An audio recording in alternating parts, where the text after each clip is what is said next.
Namaste and welcome to this exciting episode of Saptology Debunking Mythology. Saptology means science of truth or study of truth. Opposite of that is mythology, which means science or study of fake lie or imagination. आज हम लोग नया series शुरू कर रहे हैं। सत्तालॉजी मतलब सत्तोलॉजी मतलब सत्य का विज्ञान, सत्य की पढ़ाई। उसके विपरीत है मिथोलॉजी।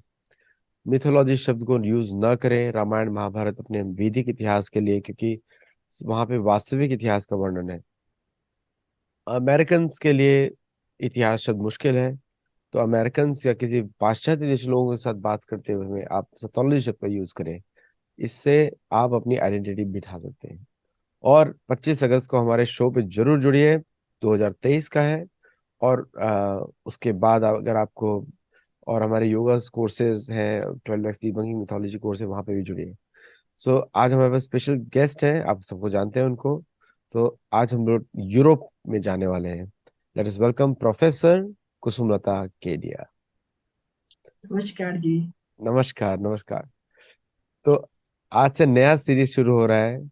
21वीं जी सदी जी। की भू राजनीति पे पूरा डिटेल्ड है। तो जो लोग देखना चाहते हैं उसको ध्यान से देखें और उस पर कमेंट भी करें। तो पहला क्वेश्चन आता है। मैंने बहुत रिसर्च किया है, लेकिन इतना नहीं किया जितना आपने किया होगा। मेरी पुस्तक है गोल्ड ग्लोरी एंड गॉड। उसमें एक पूरा चैप्टर है मेरा।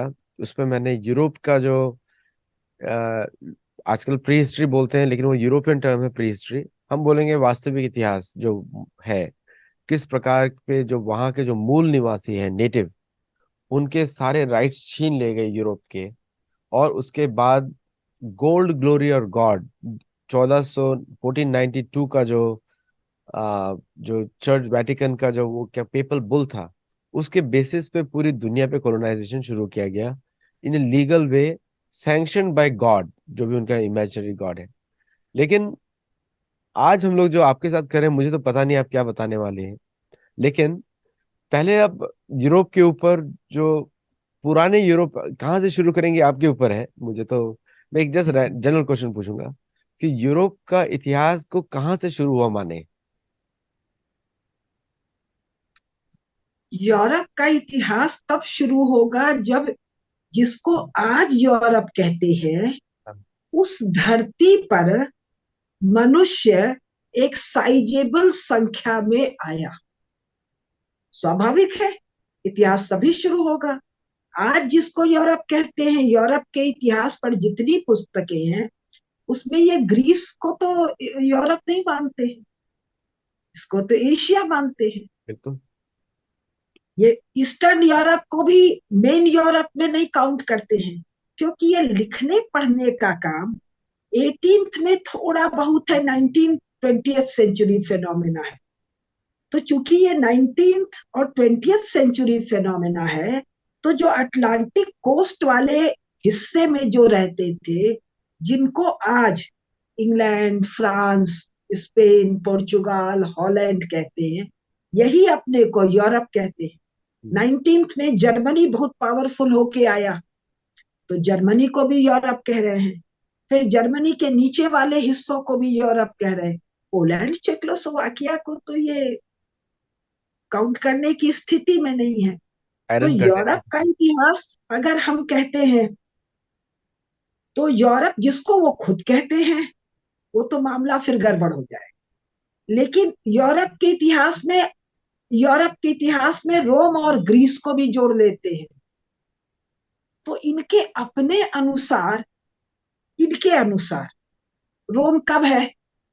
इनके अपने अनुसार रोम दो तीन रोम क्या, जो ग्रीस है, जो अलेक्जेंडर है, ये 3rd सेंचुरी BC है, इनके अपने अनुसार।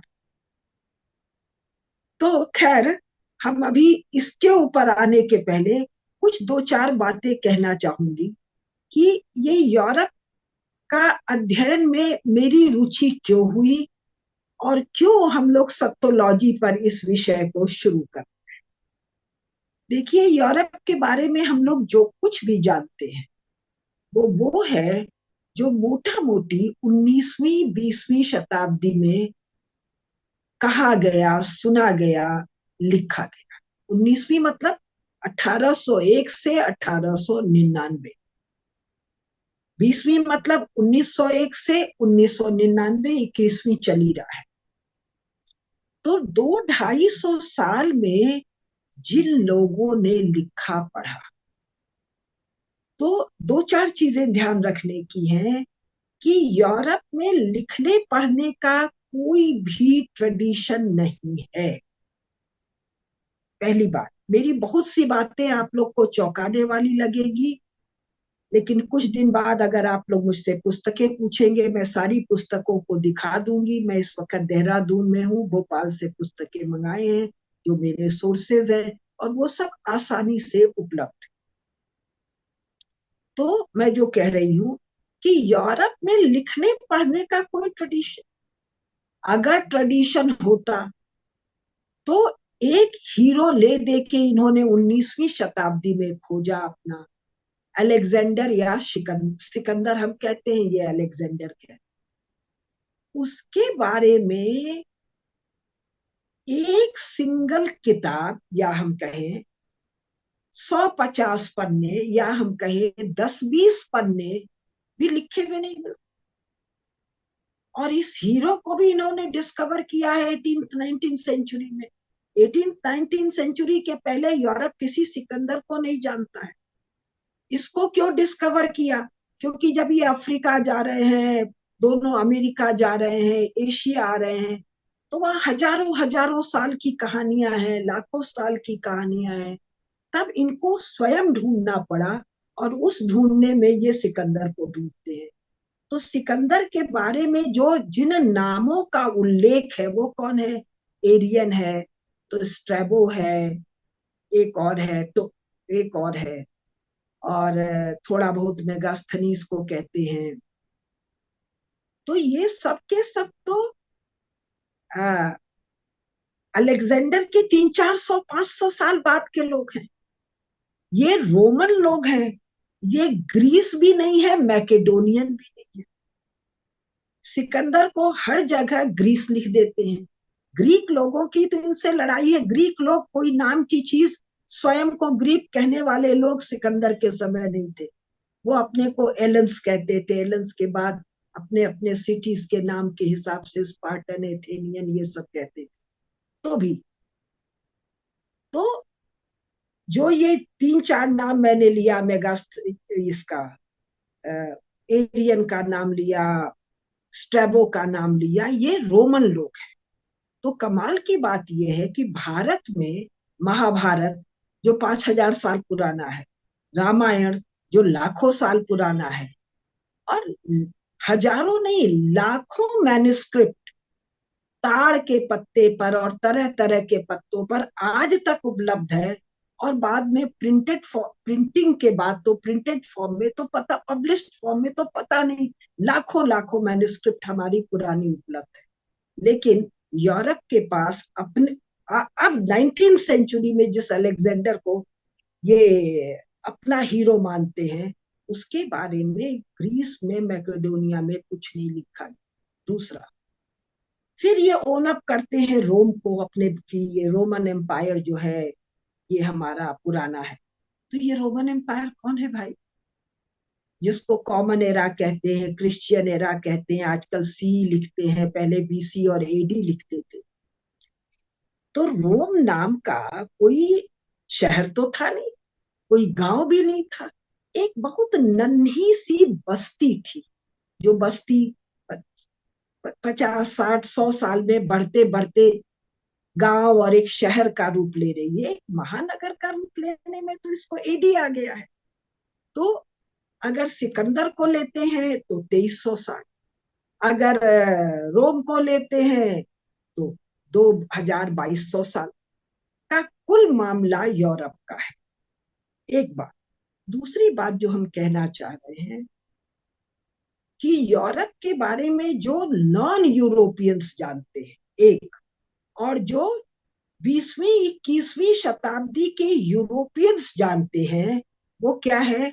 वो वस्तुतः मिथक है, मिथ है, जिसके खिलाफ ये सत्योलॉजी है, माइथोलॉजी है।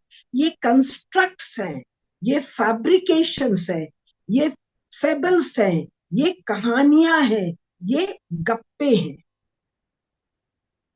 तो इन बिंबों के आधार पर यूरोप वाले, इन इन आधार पर यूरोप वाले स्वयं को जानते हैं और हम भारतीय उनको जानते हैं।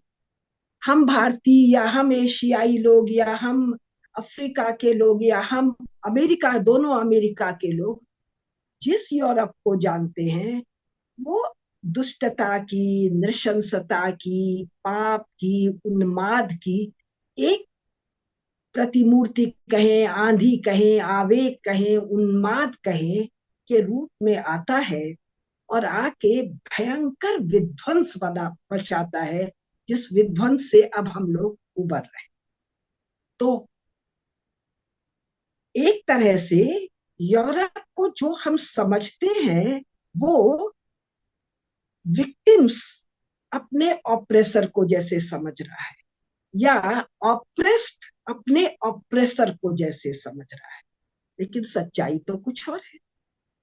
सच्चाई ये है कि ये यूरोप कोई क्रिश्चियन देश तो नहीं था, कोई क्रिश्चियन इलाका भी नहीं था, और यूरोप नाम का कोई महाद्वीप न था न है, क्योंकि महाद्वीप का मतलब या द्वीप का मतलब है चारों तरफ समुद्र से घिरा होना।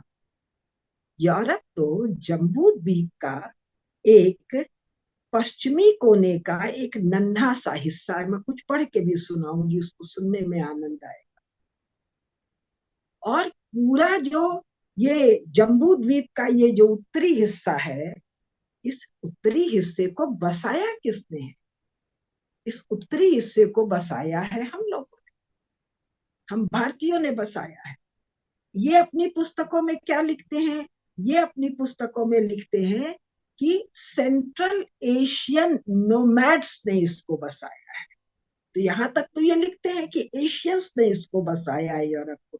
झुंड के झुंड आते गए, माइग्रेशन होता गया, इन्वेशन होता गया और उससे यूरोप बसता गया। लेकिन हमको तो पता है कि सेंट्रल एशियन कौन है। सेंट्रल एशिया मतलब ये पांचों स्थान, Kazakhstan, Uzbekistan, Turkmenistan, Tajikistan, Kyrgyzstan और छठवा ये जो जिसको सीक्योंग कहते हैं, ये तारिम बेसिन वाला पूरा मामला जहां कासगर है, बहुत सारा आएगा धीरे धीरे। ये पूरा इलाका, ये 6 मिलाकर सेंट्रल एशिया बनता है। तो ये तो भारतीयों का क्रीड़ा क्षेत्र है। भारत के वृषल क्षत्रियों का क्रीड़ा क्षेत्र है। वृषल क्षत्रिय कौन है? जो वेदों के, शास्त्रों के, सनातन धर्म के आचार व्यवहार से थोड़ा च्युत हो गए या बहुत च्युत हो गए, उनको वृषल क्षत्रिय कहते हैं।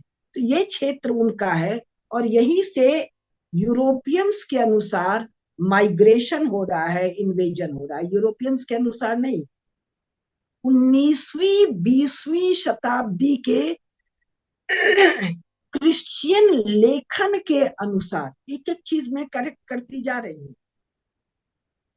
19वीं 20वीं शताब्दी के क्रिश्चियन या, और करेक्ट करूं, चर्च से प्रेरित, अनुप्रेरित, अनुप्राणित लेखन के अनुसार एशियन माइग्रेशन, एशियन इन्वेजन के द्वारा यूरोप सेटल हो रहा है। तो यूरोप के बारे में जो बिंब नॉन यूरोपियंस को, फिलहाल यूरोप शब्द का मैं प्रयोग कर रही हूं, बाद में बदलूंगी, जो नॉन यूरोपियंस को बिंब है वो क्या है? 2-3 प्रकार का है। एक तो ये ईसाई हैं, खूनी हैं, दरंदे हैं, लुटेरे हैं, डकैत हैं, ऑपरेशर्स हैं, कॉलोनियल मास्टर्स हैं। एक इमेज ये है। दूसरा इमेज जो है वो ये है कि ये मॉडर्न हैं, ये दुस्साहसी हैं, ये एक्सप्लोरर्स हैं, ये साइंटिस्ट हैं और ये सबसे डिफरेंट है। लेकिन सच्चाई तो ये भी नहीं, ये सब भी कंस्ट्रक्ट है, मिथ है। कारण कोई यूरोप में बसने वाले लोग कोई अलग जाति के लोग तो है नहीं। ये भारतीय वृषल छत्री क्षत्रिय है, ब्राह्मण है, शूद्र है, चारों वर्ण रहे होंगे। मूलतः ये भारतीय लोग हैं, ये एशियन लोग हैं। और ये लोग कौन हैं? ये ट्रेडर्स हैं, ये वॉरियर्स हैं, ये सनातन धर्म के उपासक हैं। वैसा उपासना नहीं है, वैसी साधना नहीं है जैसा शेष भारत कर रहा है, उससे कुछ कम है, ज्यादा है। किंतु इनके देवी देवता क्या है? वही है जो सनातन धर्म के देवी देवता हैं। भाषा क्या है?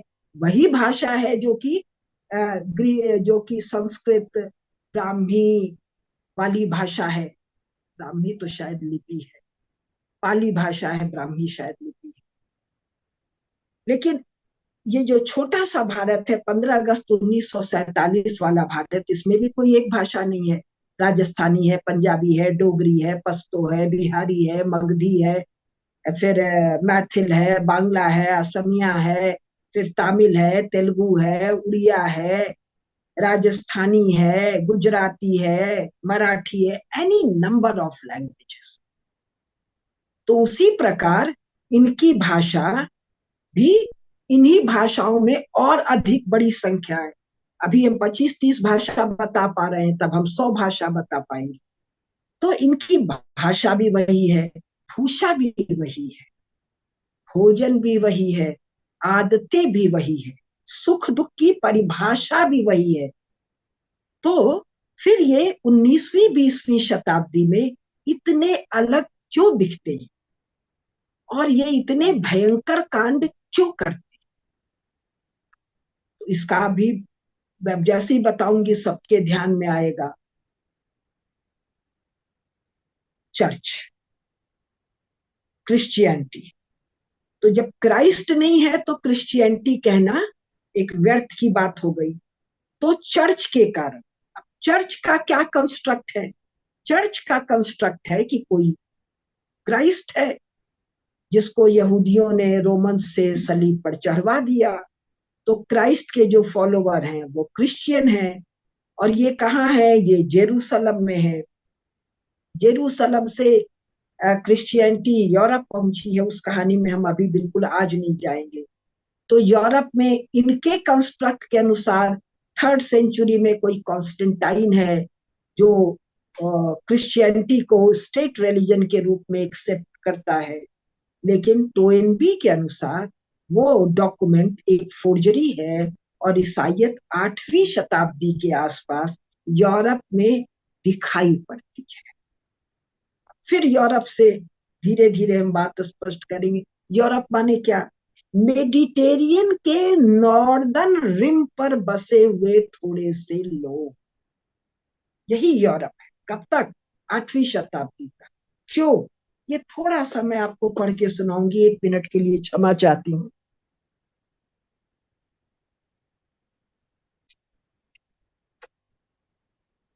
मैं चश्मा रखना भूल गई थी। नॉर्मन डेविस की ये पुस्तक है यूरोप, बहुत मोटी पुस्तक है, तो इसमें उसको मैंने 4 खंडों में बांट लिया है। मूल पुस्तक बहुत मोटी है, उसको अलग अलग बाइंड करा लिया है। इसका जो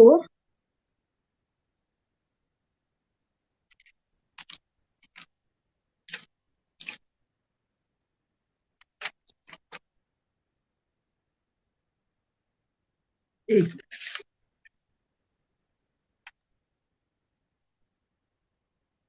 जो भी आप यूरोप के बारे में बता रहे हैं वो बहुत ही कम लोगों को मालूम है।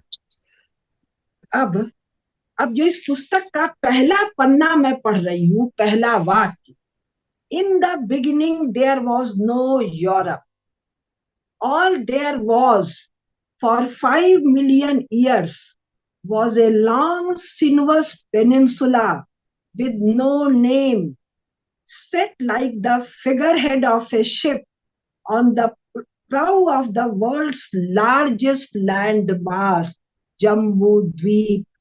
नॉर्मन डेविस की किताब से मैं पढ़ रही हूँ। शुरू में कोई यूरोप नहीं है। कब तक? 5 million years, 50 लाख साल तक यूरोप नहीं है, लेकिन जम्बू द्वीप है। ये इसमें नहीं कहा गया है। तो मैं यूरोप वाले मामले को थोड़ा आराम से, फुर्सत से, इसकी, चूंकि ये मिथ के भीतर से सच निकाल के बताना है तो थोड़ा बारीकी का काम है, और इतने प्रबुद्ध श्रोता हैं यहाँ पर कि मेरा मन करता है उन बारीकियों को समझाते चले। In the beginning there was no Europe. All there was for 5 million years was a long sinuous peninsula with no name, set like the figurehead of a ship on the prow of the world's largest landmass. कह के full stop. Landmass कौन सा? Asia. नहीं लिखेंगे, Asia नहीं, मैं कह रही हूं भारत, जम्बू द्वीप, ये नहीं कहेंगे, लेकिन ये पढ़ना हमको आना पड़ेगा।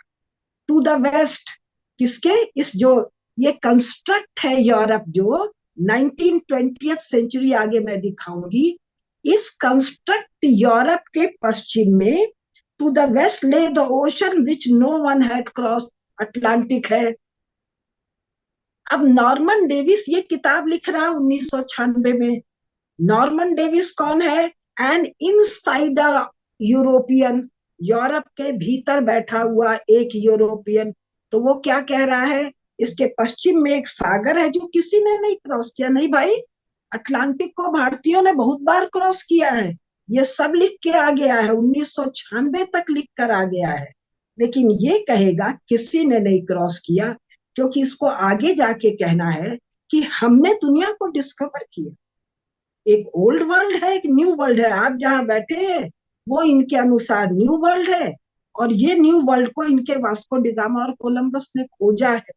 अरे वहां 11 करोड़ लोग रह रहे थे भाई जब तुम लोग गए थे तब, और वो लोग लगातार आ जा रहे थे। तो बहुत इसको, इनकी लिखी किताबों को स्वयं इनके बारे में और अन्यों के बारे में बहुत क्रिटिकली पढ़ने की जरूरत है। टू द साउथ, ये जो यूरोप नाम का कंस्ट्रक्ट है इसके दक्षिण में, क्योंकि मूल क्या है? जम्बू द्वीप। जम्बू द्वीप के दक्षिण में हिंद महासागर है, लेकिन ये तो जम्बू द्वीप के या एशिया के एक टुकड़े की बात कर रहा है। तो उस टुकड़े के दक्षिण में क्या है? Two enclosed and interlinked seas, दो सागर हैं। सागर इनक्लोज्ड है, मेडिटेरियन और वो ब्लैक सी, और दोनों इंटरलिंक्ड है, कनेक्टेड है। ये जब पानी ऊपर होता है, कम होता है, तो इंटरलिंक्ड है। स्प्रिंकल्ड विद आइलैंड्स, ये ध्यान देने की चीज है, बहुत क्रक्स है। Sprinkled with islands, inlets and peninsulas of their own. Europe का जो ये समुद्र वाला रेखा है, ये बहुत कटा फटा है, ऐसे ऐसे कटा फटा है। तो नन्हे नन्हे बहुत सारे पेनिनसुलाज है, यानी जमीन के नन्हे नन्हे टुकड़े, जीभ की तरह, अपने लोग की जीभ या और पतली जीभ की तरह पानी में निकला हुआ है। लेकिन इसी के कारण इनमें कनेक्टिविटी नहीं है। आगे आएगा। और इसके नॉर्थ में क्या है? इस टुकड़े के नॉर्थ में, वैसे पूरे जम्बू द्वीप के नॉर्थ में यही है। To the north lay the great polar ice cap, वो जो उत्तरी ध्रुव है उसका बर्फ है, expanding and contracting across the ages like some monstrous freezing jellyfish. सिकुड़ता है, फैलता है, सिकुड़ता है, फैलता है। तो यूरोप का इतिहास कब से बताएंगे? यूरोप के इतिहास का क्रक्स है हिम युग, आइस एज। और ये आइस एज रिसीड करते करते जो बचा है वो है नॉर्थ का पोलर एरिया, जो जेलीफिश की तरह बढ़ता है और घटता है। बढ़ना घटने का मतलब क्या हुआ?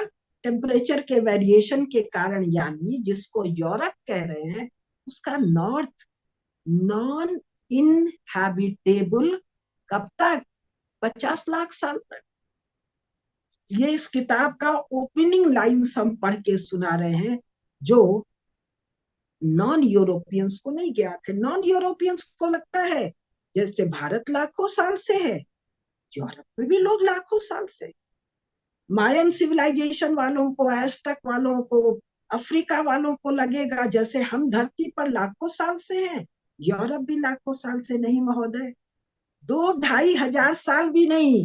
ये रोम और ग्रीस का जो बीसी का मामला है, ये मेडिटेरियन के तट पर है, ऊपर सब सन्नाटा है।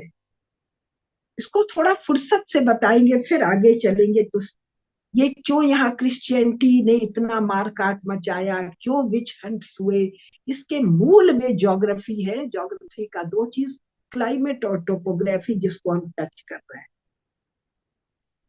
टू द ईस्ट, भाई ये महाद्वीप तो है ही नहीं। अगर महाद्वीप होता तो इसके पूरब में भी पानी होना चाहिए था, लेकिन पूरब में तो वो एशिया है, एशिया नहीं है। जिसको यूरोप कह रहे हैं वो भी एशियाई है, वो भी जम्बू द्वीप है। ये पूरा एक महाद्वीप है, और इस महाद्वीप के पूरब में प्रशांत महासागर है। लेकिन ये क्या कह रहा है, टू द ईस्ट ले the land bridges to the rest of the world. Not to the rest of the world, to rest of Asia, to rest of Jambu Dweep. Whence all peoples and all civilizations were to come. जहां से सारे मनुष्य और सारी सभ्यताएं आएंगी। सीधे सीधे एक लाइन में लिखो कि यूरोप में सब लोग, सारी सभ्यता, सारे मनुष्य आकर एशिया से बसे। तो जब एशिया से आकर बसे, या भारत से आकर बसे, या जम्बू द्वीप के एक हिस्से से दूसरे हिस्से में बसे, तो स्वाभाविक है अपनी भाषा, अपना भूषा, अपना भवन, अपना दर्शन, अपना धर्म, अपना अध्यात्म, अपना संगीत, अपने देवता, अपने देवी, इन सबके साथ जाकर बसे। तो ये झंझट ही खत्म हो जाएगा ना, कि यूरोप अलग है और एशिया अलग है। East is east, west is west. ये क्या है, कंस्ट्रक्ट है, माइथोलॉजी है, गप है, झूठ है। और इन झूठे बिंबों के सहारे यदि हम यूरोप को समझते हैं, यूरोप मतलब अमेरिका, यूरोप मतलब कनाडा, यूरोप मतलब रशिया, यूरोप मतलब ऑस्ट्रेलिया, यूरोप मतलब दुनिया भर में नन्हे नन्हे आइलैंड। तो इस झूठ के सहारे हम नहीं देख सकते हैं यूरोप क्या है, वही है जो एशिया है। लोग कौन है, whence all peoples and all civilizations were to come, आने वाले थे। अब 2-3 लाइन और मैं पढ़ के सुना रही हूं। In the intervals between the ice edges, the peninsula, यानी ये यूरोप जो नन्हा ठंडा वाला हिस्सा है, जहां पर नॉर्दर्न पोलर एरिया का जेली फिश की तरह हिम मतलब आइस फैलता है और सिकुड़ता है। Peninsula received it's first human settlers. अब आइस एज आ रहा है, आइस एज जा रहा है। तो जब आइस एज जाता है, थोड़ी गर्माहट आती है, तो कुछ लोग इधर भी आकर बसते हैं। ये कौन कह रहा है, नॉर्मन डेविस। मैं बताऊंगी ये सब भी कंस्ट्रक्ट है। 1996 में भी लिखने के बावजूद ये सच को नहीं देख पा रहा है। इनसाइडर का देखना और आउटसाइडर के देखने में फर्क होता है, और हमारे लिए आउटसाइडर्स व्यू ज्यादा सही व्यू है, इनके लिए भी है। तो peninsula received it's first human settlements. फिर क्या कहता है, अभी जिस वर्तमान यूरोप की जो आदित्य जी पूछ रहे हैं कि साहब कब से इतिहास शुरू करेंगे, with the last retreat of the ice, जो आखिरी हिमयुग है, ओनली 12,000 ईयर्स एगो। अब यहाँ पर फिर शरारत है हमारी। तो लोग सोचेंगे अच्छा 12,000 साल से लोग है ना। With the last retreat of the ice, हिमयुग 12,000 साल पहले खत्म होता है। खत्म होने का मतलब यहाँ पर हजारों फीट, हजारों मीटर बर्फ जमा हुआ है। इस बर्फ को पिघलने में अभी हजारों साल लगेगा। और आज से 2500 साल पहले बर्फ इतना पिघला है, क्लाइमेट इतना वार्म हुआ है कि मेडिटेरियन के नॉर्दर्न पट्टी में, नॉर्दर्न पट्टी के भी किस हिस्से में, पूर्वी हिस्से में, towards Aegean sea, towards that big land mass Asia, Jambudvipa, वहां के आइलैंड में आदमी आकर बसे हैं। ग्रीस और रोमन एम्पायर कहाँ है, ये कृति कहाँ है, मेडिटेरियन सी में है। और ये जो इलाका है इसका भूमि जो है बहुत अनुपजाऊ है, जो जमीन है वो नॉन फर्टाइल है, इसीलिए ऑलिव ऑलिव ज्यादा होता है। With the last retreat of the ice only 12,000 years ago, the peninsula received new waves of migrants.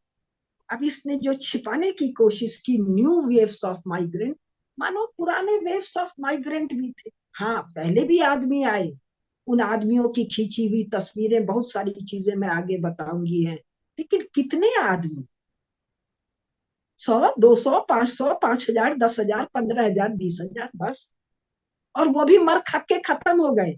और मर खप के खत्म होने में गैप कितना है, हजारों साल का नहीं, लाखों साल का। बात क्या कह रहा है, फॉर 5 मिलियन ईयर्स, 50 लाख साल। धरती की आयु तो करोड़ों साल अरबों साल में है ना। अभी ह्यूमन सेटलमेंट में अरब साल छोड़ दिया, करोड़ साल छोड़ दिया, लाखों साल में केवल 50 लाख साल। उसमें आखिरी हिमयुग 12,000 साल, उसमें आखिरी इनका ग्रीस रोम 2300 साल। अब फिर अभी मैंने पहला, दूसरा, तीसरा पैराग्राफ पहले पेज का पढ़ा, चौथा paragraph. The Helens, Helens, एलेंस, L, L कौन है, इला और बुद्ध की संतान, महाराज पुरुरवा, महाराज महाराज पुरुरवा, और वो जो अप्सरा उर्वशी है उसकी संतान, अभी सब पर आएंगे। द हेलेनेस, ग्रीक नहीं कह रहे हैं, एलेंस, एलाज, Hellas, descended from the continental interior. फिर बदमाशी, कॉन्टिनेंटल इंटीरियर में आदमी क्या समझेगा, एशिया से आए, सेंट्रल एशिया से आए कि सेंट्रल यूरोप से आए, in 3 main waves, and took control of the source of Aegean towards the end of 2nd millennium BC. फिर भाषा दुष्टतापूर्ण, शरारतपूर्ण और उससे भी अधिक मूर्खतापूर्ण। टू कंट्रोल, अरे टू कंट्रोल नहीं भाई, वृषल क्षत्रियों की एक क्रीड़ा भूमि है, जहां उनके भेड़ों को, उनके बकरियों को, उनको, उनके घोड़ों को घास मिलती है, यानी जहां क्लाइमेट थोड़ा गर्म होता है। क्यों गर्म होता है, क्योंकि हिम पिघल गया, आइस एज रिसीड कर गया, और ये सारा मामला कितने का है, 2-2,500 साल का। तो ये अपना घोड़ा चराने, अपनी बकरी चराने, अपनी भेड़ चराने यहाँ तक टहलते हुए चले आते हैं। फिर घास वास गड़बड़ा जाती है, ठंडा गर्म चलता रहता है, फिर अपने स्थान पर चले जाते हैं।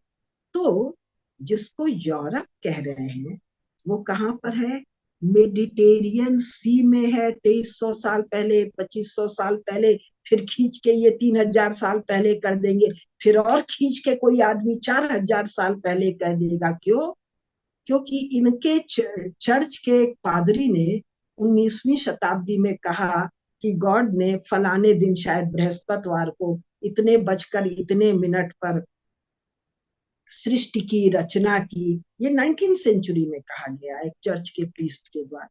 तो अगर 6,000 साल पहले धरती की रचना हो ही गई, तो भाई यूरोप में भी तो आदमी ला के दो। तो वो धक्का देके 4,000 साल पहले तक खींच देते हैं। तो वो आदमी कहाँ है, वो इंग्लैंड में नहीं है, फ्रांस में नहीं है, जर्मनी में नहीं है, हॉलैंड में भी नहीं है, स्वीडन में भी नहीं है, डेनमार्क में भी नहीं है, स्पेन, पुर्तगाल, Netherlands, Poland, Czechoslovakia, Russia, Moscow, कहीं नहीं है। वो आदमी मेडिटेरियन में कृति द्वीप पर है, और वो कौन है, वो भारतीय है। मैं तो भरतवर्षी कहती थी, लेकिन अब कह रहे हैं ना कहो, वैसे मुझे भरतवंशी ज्यादा सुंदर शब्द लगता है। भरतवंशी है, चंद्रवंशी है, सूर्यवंशी है, ब्राह्मण है, क्षत्रिय है, व्यापारी हैं, वॉरियर्स हैं, ट्रेडर्स हैं। तो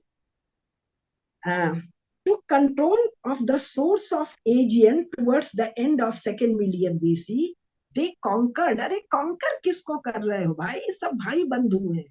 They conquered and mingled with the existing inhabitant. ये existing inhabitant कौन है? आदित्य जी ने कहा पुराने यूरोपीय। अरे एग्जिस्टिंग इनहेबिटेंट्स भी तो भाई बंधु है ना, पहले जाके बस गए।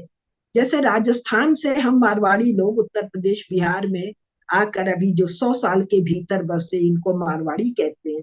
जो 200 साल 300 साल पहले आके बसे उनको अग्रवाल कहते हैं। तो ये सब भाई बंधु हैं। They spread out through the 1000 islands. Mainland Europe में एक आदमी नहीं है। ये जो एजियन सी भी छोड़िए ना, भूमध्य सागर का पूर्वी क्षेत्र में स्प्रिंगल्ड विद आइलैंड, जो जमीन के नन्हे नन्हे नन्हे नन्हे छोटे छोटे टुकड़े हैं, उन पर आ गए कितने आदमी? 500, 1000, 1500। क्यों? बाकी तो जानवर है ना, और नन्हा सा आइलैंड है। और जानवरों को जो लेके आए हैं, तो जानवरों को जहाज से लेके आए हैं क्या, या एक जगह आने के बाद नाव से चल के आए हैं क्या? सब जगह साइलेंस है, कुछ नहीं बता रहे। They were the creators of ancient Greece. Who they? Asians, Bharatvanshi, Ail, alas, central Asian. सब कह भी दिया और कुछ नहीं कहा। सब किसको कह दिया? सब मेरे जैसे जानकारों को कह दिया। मेरे जैसे जानकार कौन है? क्या खूबी है मेरी? माँ के साथ पुराण पढ़ा था, माँ के साथ महाभारत पढ़ा था, माँ के साथ रामायण पढ़ा था। तो पढ़ा था कि महाराज ययाति हुए, महाराज ययाति के 4 पुत्र हुए। जो महाराज ययाति का किसके संग विवाह था? वो देवयानी शर्मिष्ठा वाला मामला। तो जो शुक्राचार्य जी ने श्राप दे दिया, यौवन ले लिया, फिर कौन सा पुत्र लेगा, फिर कौन कहाँ कहाँ कहाँ कहाँ गए। और भी कहानी है, महाराज पुरुरवा वाली जो कहानी है, महाराज अप्सरा उर्वशी वाली कहानी, ये सब पढ़ा हुआ था। तो नॉर्मन डेविस ने जो नहीं कहा, नहीं कहने का कारण क्या है? अज्ञान, अनपढ़पन। अज्ञान कैसा है? ये अध्यात्म वाला अज्ञान नहीं, अनपढ़पन या दुष्टता या एजेंडा बेस्ड प्रोपोगंडा, या तीनों का मिक्स।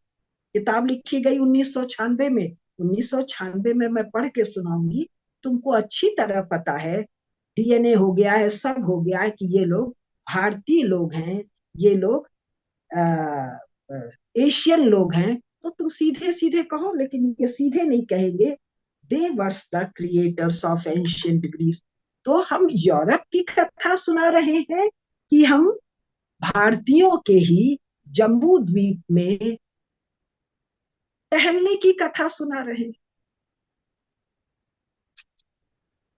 अच्छा, अब ये कह रहा है यूरोपा, जिससे यूरोप नाम आई, ये कौन है? ये एशिया की एक राजकुमारी है। Europa was the subject of one of the most venerable legends of the classical world. अभी क्लासिकल वर्ल्ड कहाँ है भाई तुम्हारा? 2300 2500 खींच तान के 3000 साल तुम फुल कह पा रहे हो। तो इस 3000 साल में क्लासिकल, एंशियंट, मिडिवल, मॉडर्न, तुम्हारा सब हो गया। हमारा तो महाभारत 5000 साल, 5100 साल, 5200 साल, जितने 100 साल भी है, वो तो हमारी कल की घटना है। हमारा वो मॉडर्न पीरियड है। हमारा एंशियंट तो लाखों साल पुराना है। तो Europa was the mother of Minos, lord of Crete. अभी जो क्रीति द्वीप में आके बसे हैं, उसका जो लॉर्ड है, उसकी ये अम्मा है, माता जी है। कौन? यूरोपा। अब ये यूरोपा कौन है? अब ये पहले थोड़ा सा बता दे। ये यूरोपा राजकुमारी है किसकी? फोनेशियंस की। ये फोनेशियन कौन है? पढ़ी लोग हैं। कौन से पढ़ी? वही वेदों वाले पढ़ी। मुझे फोनेशियन सुन के लगा ये कौन फोनेशियन है। खोजते खोजते मैं इस पर आई। ये वर्ल्ड हिस्ट्री है डीके की। इसी तरह बहुत से हिस्टोरिकल एटलसेस हैं। उन हिस्टोरिकल एटलसेस में जाएंगे या पुस्तकों में भी जाएंगे, तो फोनीशियन कौन है? पणी लोग हैं। उनका इनके पास भाषा बिगड़ गई, तो भाषा बिगड़ गई तो अरे सीधे पणी कहो, पणी नहीं कह के फोनीशियंस कह रहे हैं। ये पणी लोग कौन है? ये पणी लोग वही वेदों वाले पणी लोग हैं जिनकी कुतिया थी शर्मा। पणियों की थी कि इंद्र की थी? और देवराज इंद्र का और पणियों वाला जो पूरा मामला है, शर्मा कुतिया जो जासूसी करती है, वो जो पूरा मामला है, तो पढ़ते ही समझ में आ गया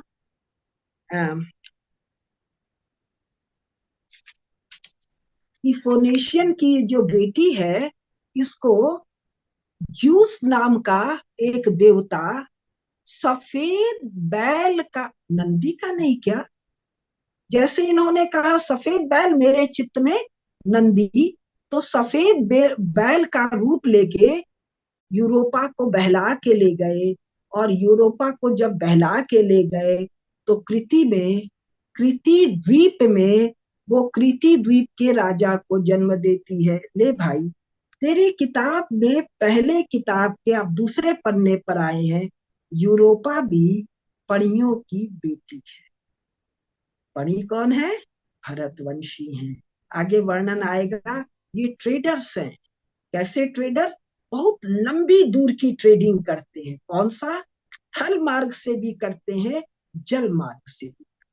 और व्यापारी होने के साथ साथ ये लोग वॉरियर्स भी हैं, जबरदस्त सूरमा लोग हैं।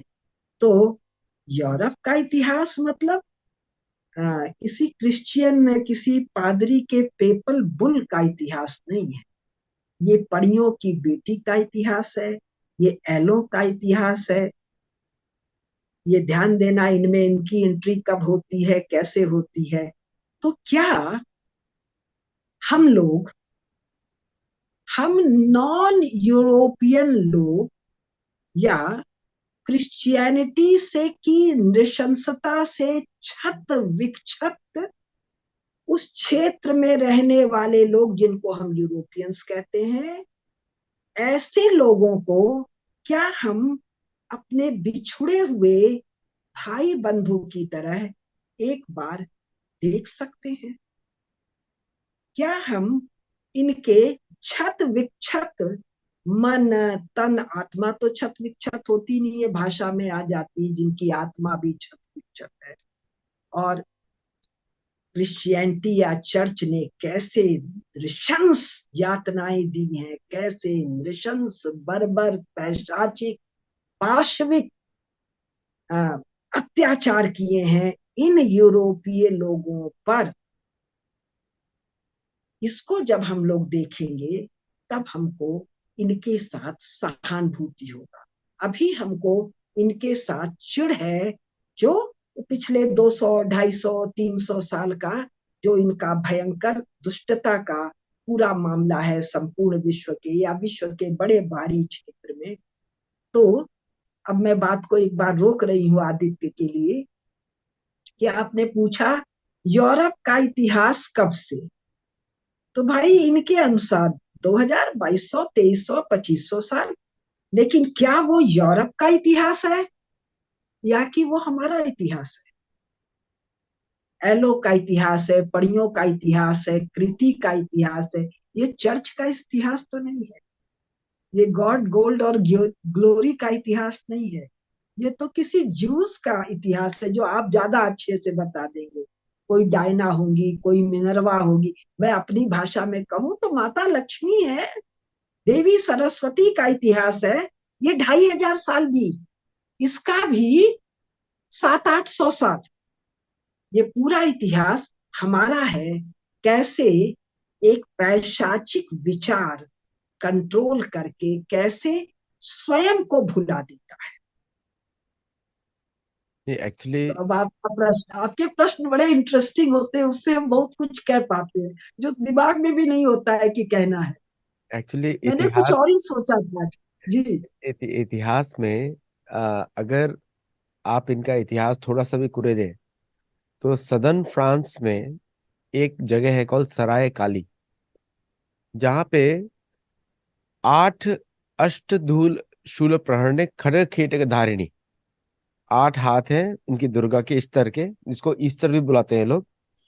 और वो शेर की सवारी करती है, उसकी पूजा होती है पिछले 15,000 वर्ष से, ऐसा लोग बोलते हैं।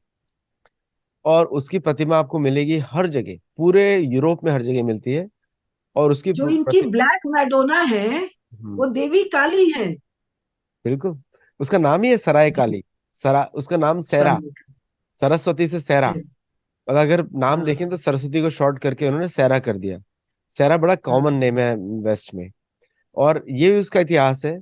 और अगर आप सेंट्रल यूरोप में जाएंगे, मेरा एक्चुअली ट्रैवल का बन नहीं रहा है यूरोप में बिकॉज ऑफ मैनी फैक्ट, क्योंकि मेरे पास बाकी प्रोजेक्ट्स है मन में, इसलिए मैं जा नहीं रहा हूँ वहाँ पे। बेल्जियम में, बेल्जियम की ईस्ट, अगर देखा जाएगा वहाँ के जो नेटिव पॉपुलेशन है, अभी तो सब खत्म कर दिया है, लेकिन वो जगह अभी भी चर्च के जैसे मेंटेन की जाती है वहाँ पे। वहाँ के लोकल लोग करते हैं कि ये हमारा इतिहास था। और ऐसे करके एटलीस्ट 25 जगह यूरोप में है जहाँ पे रोमानी लोग रहते थे, जहाँ पे दुर्गा की ही स्तुति होती है हर जगह, लेकिन नाम अलग अलग है। और उसी के लिए उन्होंने नाम मैरी कर दिया, किसी का कुछ कर दिया। एक आप इस पे एक थोड़ा सा स्लाइड डालिए, क्योंकि नॉर्मन डेविस की आपने बात करी। नॉर्मन डेविस ने बहुत सारे मिथोलॉजिकल नाम रखे हैं। उसको भी ठीक से प्रोनाउंसिएशन आता नहीं है, यूरोपियन ओरिजिन है। और तो उसने काफी मिथोलॉजिकल नाम रखे हैं। एक नाम है उसका डगा। और अगर हम देखें उसको ध्यान से देखें उसका ओरिजिन को, तो वो बलराम को रेफर करता है। क्योंकि इनका कोई इतिहास नहीं है, तो सारा इतिहास इनका भारत से ही आया है, भारतवर्ष से ही आया है। और वहां पे एक वहां पे पहाड़ की वो बात करता है कि वो पहाड़ पूर्वी दिशा में उनका वो है, इंस्पिरेशन है। अच्छा, वहां पे अगर हम पुराणों को देखें, देवी पुराण को देखें या फिर अग्नि पुराण को देखें, तो वहां पे एक रेफरेंस आता है मानसोत्तर पहाड़ का, जो उत्तर की दिशा में है और एक ही पहाड़ है। और अगर हम देखें यूरोप का नक्शा, तो एक ही पहाड़ है पूरे यूरोप में। और उसके उत्तरी में उसी एंगल, उसी लाइन में है मेरू पर्वत, जम्बू द्वीप के मध्य में, शाक द्वीप, जम्बू द्वीप। तो आप मुझे बताइए यहाँ पे कि क्या आपने उसकी पुस्तक में आपको कोई ऐसा कोई रेफरेंस मिला कि जहाँ पे वो अपने इतिहास को भारतवर्ष से कनेक्ट कर रहा है? देखिए, मैं जो बता बता रही हूँ लगातार कि उनको जानकारी हो चुका, उसकी डिटेल मैं खूब सारी आपको दूंगी, खूब सारी डिटेल दूंगी 2-3 भाषण के बाद। ये क्रिश्चियनिटी वाला जो चक्कर है, जो मैंने आखिरी वाक्य कहा, स्वयं को भूल गए हैं, आत्मविस्मृति हो गई है। आप भी जब बोल रहे हैं तो आपने कहा इनका कोई अपना इतिहास नहीं है, ये सब भारत से आया। नहीं भाई, भारत इनका भी है, ये भारतीय हैं। ये एक श्रापित विचार के या राक्षसी पिशाच के पंजे में फंस गए हैं। तो हम इनसे घृणा नहीं कर सकते, इसके बावजूद कि इन्होंने पिछले 150-200 साल में क्या किया है। मैं ये कहना चाह रही हूँ। तो भारत का नाम छोड़ो, एशिया का नाम नहीं लेते हैं ये, जम्बू द्वीप का नाम नहीं लेते हैं। और ऐसा तो नहीं है इनको पता नहीं है। अब नॉर्मन डेविस उस व्यक्ति को ना पता हो, यह संभव है, क्योंकि बार बार हम अनपढ़पन जोड़ते हैं। यूरोप में चर्च के कारण पढ़ना लिखना जो भी रोमन्स के पास था। अब ये रोमन्स कौन है, ये जब आएगा रोमन्स पर मैं विस्तार से बोलूंगी। ये सब के रोमन्स के more than 70 to 80% of state personnel, राजा, रानी, राजकुमार, युवराज, सेनाध्यक्ष, प्रधानमंत्री, महामात्य, कोषाध्यक्ष वगैरह वगैरह वगैरह, टॉप पोस्ट, जो फ्रेश अराइवल होता है सेंट्रल एशियंस का, यानी जो गोथ हैं, जो अवार हैं, जो मगयार, उनके अलग अलग नाम आएंगे, दिमाग में मेरे घालमेल हो जाता है, वही लोग बनते हैं। तो क्या हो रहा है कि पिछले 200-250 साल में जो लेखन हुआ है, मानो ये कोई एक अलग सत्ता है, शेष कोई अलग है। ये दुष्टता में भी विशेष है, साहस में भी विशेष है, दुनिया भर में ये विशेष है। चोजन पीपुल है, हर तरह से ये विशेष है। खून बहाने में, टट्टी में नहा लेने में, पेशाब के बीच में रहने में भी ये विशेष है। तो हम मेरा जो प्रयास है बताने का इसके द्वारा, वो केवल एक चीज को दिखाने का प्रयास है। जब आप मूल सत्व से, अपने सनातन धर्म से, सनातन साधना से जब कट जाते हैं और कोई आसुरी विचार जब उसको अपने पैशाचिक शिकंजे में जकड़ लेता है, तो कैसा नारकीय दृश्य हो सकता है, ये यूरोप को देखने में समझ में आएगा। तो मेरा एफर्ट रहेगा कि हम 5-6 भाषण के बाद यूरोप को, ये जो कोई एक अलग सी चीज है, विशेष सी चीज है, इसकी जगह ये देखें, हमारे में से ही कोई जब नाली में पड़ जाता है, सूकर योनि को चला जाता है, तो उसकी कैसी दुर्गत होती है। आज का समय बस 5-7 मिनट बचा, आदित्य। ये बिल्कुल समय पे आपने इसको कंट्रोल किया आज इस बार, और ये अच्छा मैं है। घड़ी देख रही थी, सूकर योनि का मामला है ये। एक बार पंकज जी ये कथा मुझे बहुत सुनाते हैं हाँ कि देवराज इंद्र एक बार सुकरी के प्रेम में हाँ। सूकर योनि में आ गए थे। तो बाद में कहा गया, चलिए महाराज ऊपर चलिए, बहुत दिन यहाँ रह लिए कीचड़ में लोट पोट के। तो बोले, कैसा स्वर्ग, कहाँ का स्वर्ग, यहाँ जो सुख है वो वहां कहाँ।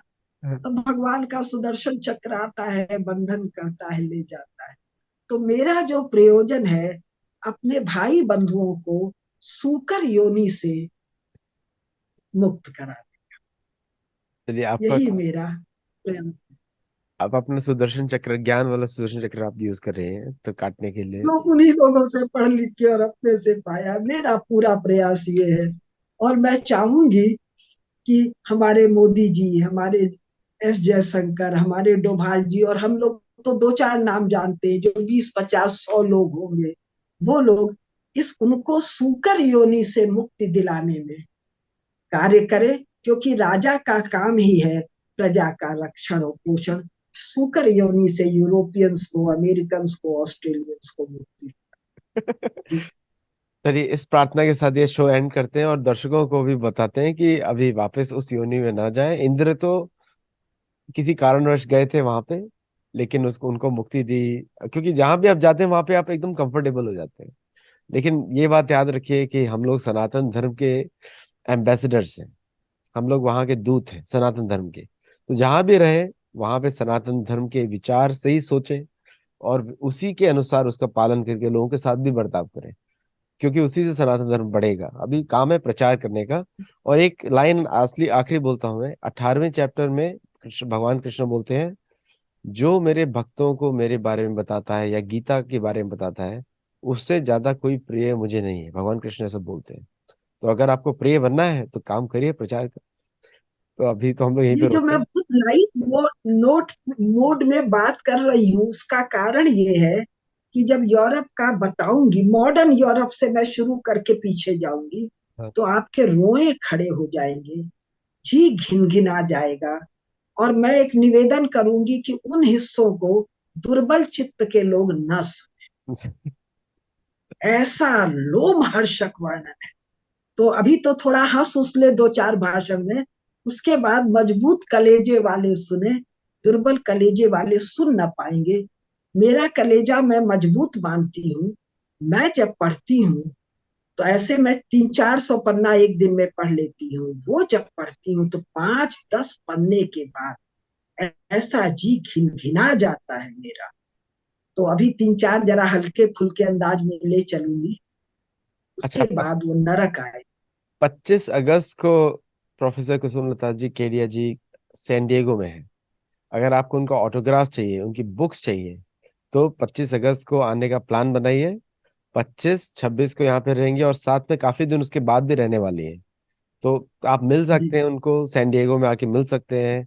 हम लोग आपको अपॉइंटमेंट शेड्यूल कर देंगे, मेरे घर पे ही रहेंगी तो आप उनको आके मिल सकते हैं। नमस्ते। Thank you. जी जी नमस्कार।